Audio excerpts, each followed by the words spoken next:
This version of Bible is ideal for people who are learning English or speak English as a foreign language. It is a meaning-for-meaning translation, not word for word. The translated meaning of the original message is as clearly and accurately as we can in plain English.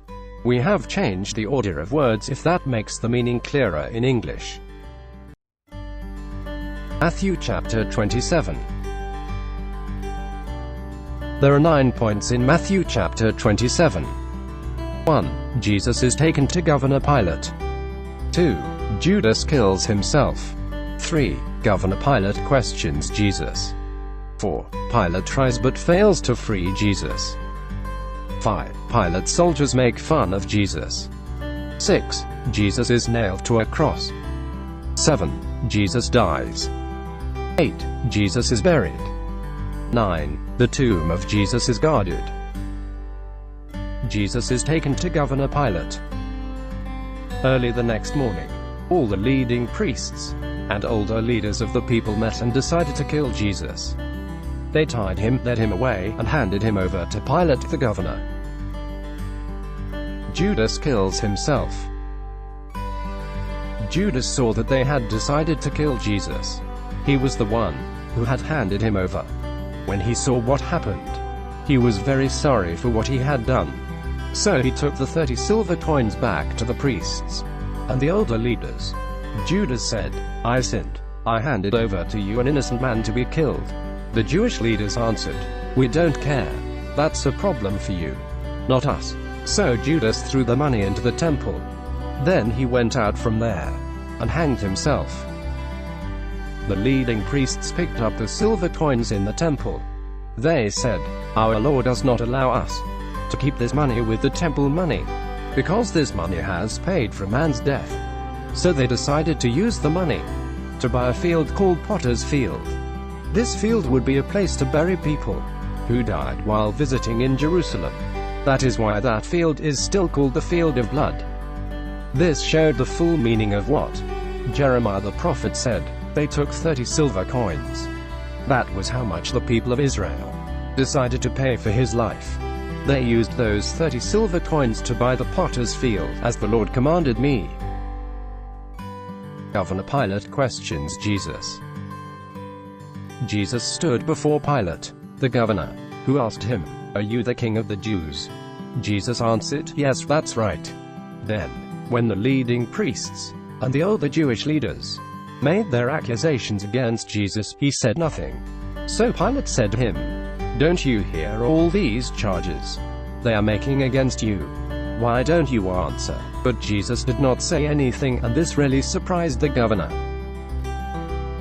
Pilate tries but fails to free Jesus. Every year at Passover time, the governor would free one prisoner, whichever one the people wanted him to free. At that time, there was a man in prison who was known to be very bad. His name was Barabbas. When a crowd gathered, Pilate said to them, "I will free one man for you. Which one do you want me to free? Barabbas or Jesus, who is called the Messiah?" Pilate knew that they had handed Jesus over to him because they were jealous of him. While Pilate was sitting there in the place for judging, his wife sent a message to him. It said, "Don't do anything with that man. He is not guilty. Last night I had a dream about him, and it troubled me very much." But the leading priests and older Jewish leaders told the people to ask for Barabbas to be set free and for Jesus to be killed. Pilate said, "I have Barabbas and Jesus. Which one do you want me to set free for you?" The people answered, "Barabbas." Pilate asked, "So what should I do with Jesus, the one called the Messiah?" All the people said, "Kill him on a cross." Pilate asked, "Why do you want me to kill him? What wrong has he done?"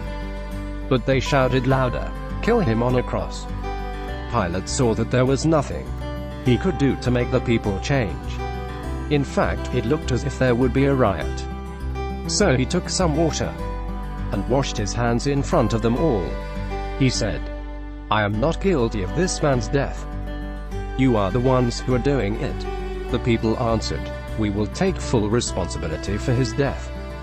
You can blame us, and even our children." Then Pilate said, "Barabbas free." And he told some soldiers to beat Jesus with whips. Then he handed him over to the soldiers to be killed on a cross. Pilate's soldiers make fun of Jesus. Then Pilate's soldiers took Jesus into the governor's palace. All the soldiers gathered around him. They took off Jesus' clothes and put a red robe on him. Then they made a crown from thorny branches and put it on his head, and they put a stick in his right hand. Then they bowed before him, making fun of him. They said, "We salute you, King of the Jews." They spit on him. Then they took his stick and kept hitting him on the head with it. After they finished making fun of him, the soldiers took off the robe and put his own clothes on him again.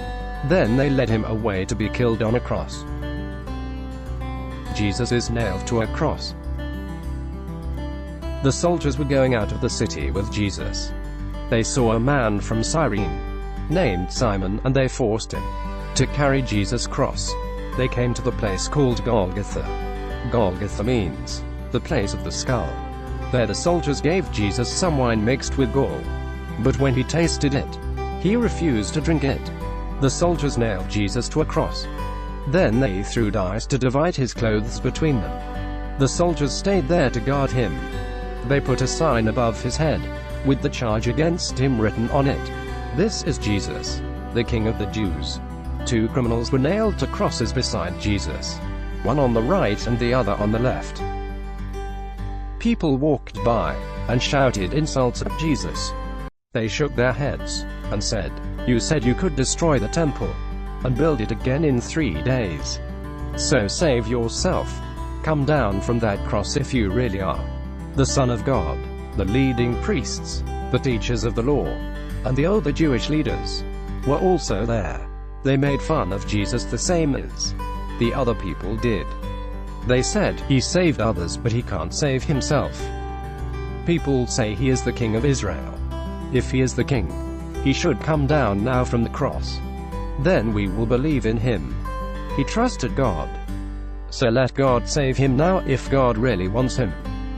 He himself said, "I am the Son of God." And in the same way, the criminals on the crosses beside Jesus also insulted him. Jesus dies. At noon, the whole country became dark. The darkness continued for 3 hours. About 3 o'clock Jesus cried out loudly, "Eli, Eli, lema sabachthani." This means, my God, why have you left me alone?" Some of the people standing there heard this. They said, "He is calling Elijah."